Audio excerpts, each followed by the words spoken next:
Marrero, creator of the Clutter Diet book and online program, and today we're going to talk about 7 ways to tame your email inbox. I look at this problem the way I look at all organizing issues, and that is the same way as losing weight.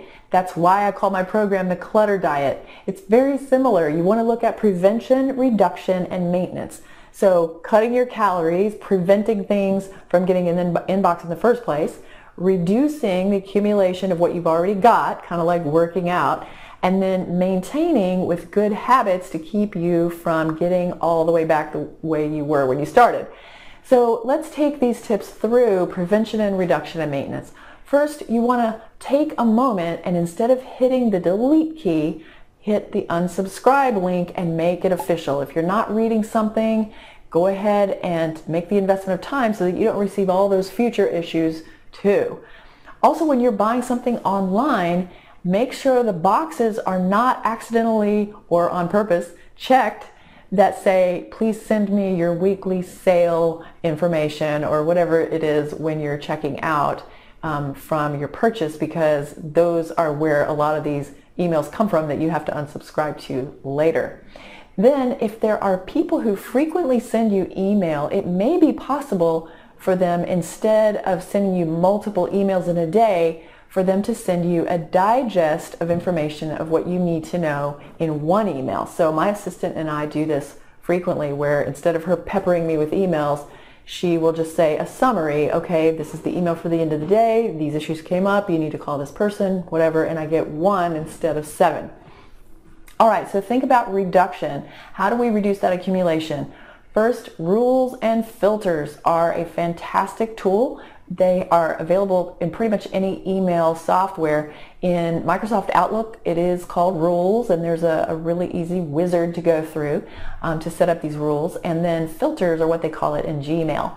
Basically, they are a bunch of if-then statements. So if these conditions are met, such as a certain word in the subject line or being from a certain sender, then take that email and take some kind of action on it. So let's say if it's from your boss, then make sure it gets put into this certain folder, or it can be automatically forwarded to someone else, or it can be turned red in your box, or whatever condition you want to put on there and whatever resulting action.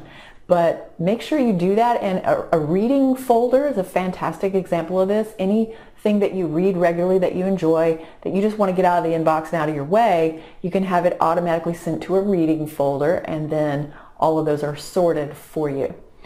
Also, when you are reducing the accumulation, you want to use our little acronym of ART, the art of sorting out your email, but action, reference, or trash are the only 3 things that you can do with an email. You can either take action on it, or you can save it for reference for later, no action required, or you can delete it. So action, reference, or trash, that's the question you need to ask yourself as you go down the list and try to eliminate and get these things out of your box. Then you want to think about your maintenance, obviously. So there's a concept I teach called the happy number. What is your happy number? It is the number of emails you have at the end of the day, or maybe even the end of the week, that make you feel like you're on top of things. So let's say if your happy number is 50, you've got 50 emails in your inbox kind of at the end of the day, you feel like, all right, that's a manageable number. I have finished my work for the day. There's a finish line with a happy number. So maybe for some people that number could be 20, for some people that number could be 100, but it's a personal thing, and you decide what that goal is going to be for you. Also, with maintenance, you want to make sure that as you process your email, you're processing it in batches, not continuously. I have a whole video about this, about how baking cookies has to do with procrastination, but I talk about batch processing versus continuous processing. And the mistake people make that wastes a lot of time is that they are continuously reacting to their email all day long instead of going to it, processing it in batches, and dealing with it just a few certain times of the day. So there you have it. There are 7 tips. There are so many more email tips that I could tell you, and one of the things that would be helpful probably is to look at my book called The Home Office Handbook. I give you a whole framework for processing information in general, including the ART, action, reference, trash, model, and there's a flow chart and everything. It helps you think differently about your information, and you can see that at clutterdiet.com/home office. See you next time, and may you always be happy and grateful for having more than enough.